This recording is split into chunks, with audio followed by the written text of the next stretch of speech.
It was her birthday, a day that should have been filled with laughter, warmth, and celebration, but the atmosphere was heavy with tension the moment we walked into the restaurant. Candles flickered on the table, casting a soft glow across the elegant decor, but none of it reached my eyes. I could feel the weight of what had been brewing for weeks pressing down on me, and I knew tonight, the truth would surface, whether she was ready or not. Her friends had gathered, all smiles and chatter, oblivious to the storm swirling silently between us. She was radiant, her laughter like sunlight breaking through clouds, completely unaware that this birthday dinner would end differently than she had imagined. As she moved from guest to guest, thanking them, hugging them, and basking in their attention, I stayed silent, quietly observing, trying to keep my emotions in check. Finally, she slid into the seat across from me, her eyes sparkling, oblivious to the tension I was carrying. "Why so quiet tonight?" she asked, tilting her head with curiosity, her voice light, teasing, yet laced with a hint of concern. The question lingered in the air, innocent enough on the surface, but I could feel its weight. I looked at her, really looked at her, the woman I had loved for years, the woman who had become increasingly distant, whose secrets I had begun to uncover piece by piece. Tonight wasn't just a birthday celebration, it was the night the truth could no longer hide. I took a deep breath, letting the silence stretch just long enough for her to realize that my quiet wasn't mere moodiness. "Do you really want to know?" I asked, my voice low but steady. Her laughter faded, replaced by a flicker of uncertainty. She nodded slowly, curiosity giving way to apprehension. "Yes," she said softly, a trace of worry creeping into her tone. I leaned in slightly, my eyes locking with hers. "Because tonight," I began, "I see more than the party, the cake, the smiles. I see everything you've been hiding." Her face shifted, confusion and alarm mingling as she tried to process my words. "What do you mean?" I reached for my phone, swiping to a folder I had kept secret for weeks, a collection of messages, photographs, and subtle evidence of the life she hadn't shared with me. I projected one of the photos onto the little screen at the table, the unmistakable proof of late-night meetings, secret texts, and hushed conversations that didn't include me.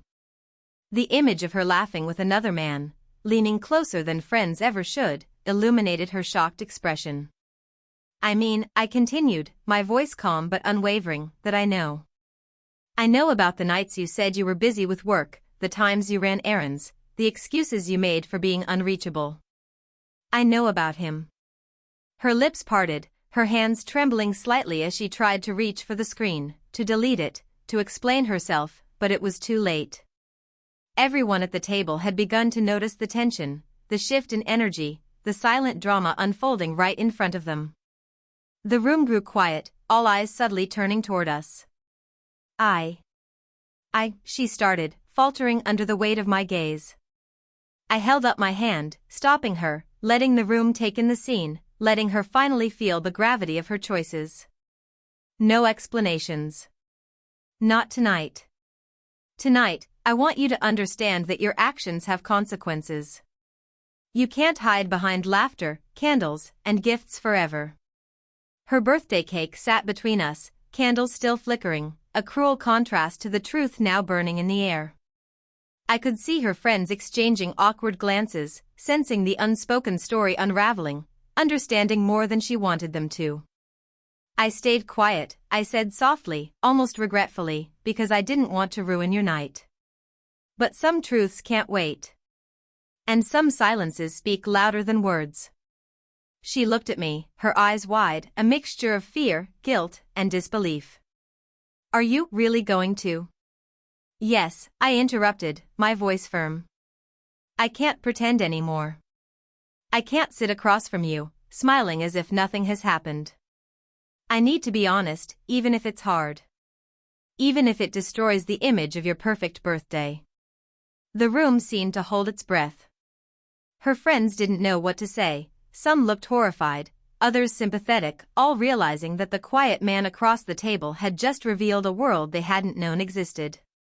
I closed my phone, setting it down gently, but the impact remained.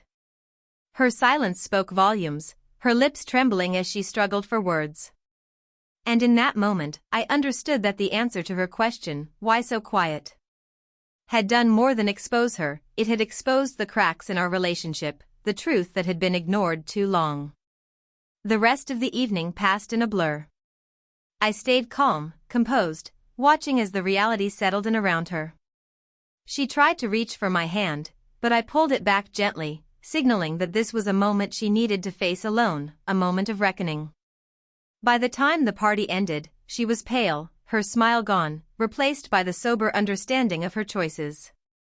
I left with her watching silently, the candlelight flickering in the empty restaurant like the final moments of a dream. Outside, the cold night air bit at my face, but I felt lighter than I had in weeks. The quiet had spoken, and it had revealed everything. I realized that sometimes, silence is the loudest voice in the room. Sometimes, it's not what you say, but what you choose not to say that can change everything. And tonight, in the middle of her birthday celebration, in front of everyone, my quiet had done exactly that. It had revealed the truth, exposed the betrayal, and left no room for lies. The walk home was long and lonely. She followed, hesitant, unsure of what would come next, but I knew one thing: some questions can no longer be ignored, and some truths, once revealed, change everything forever.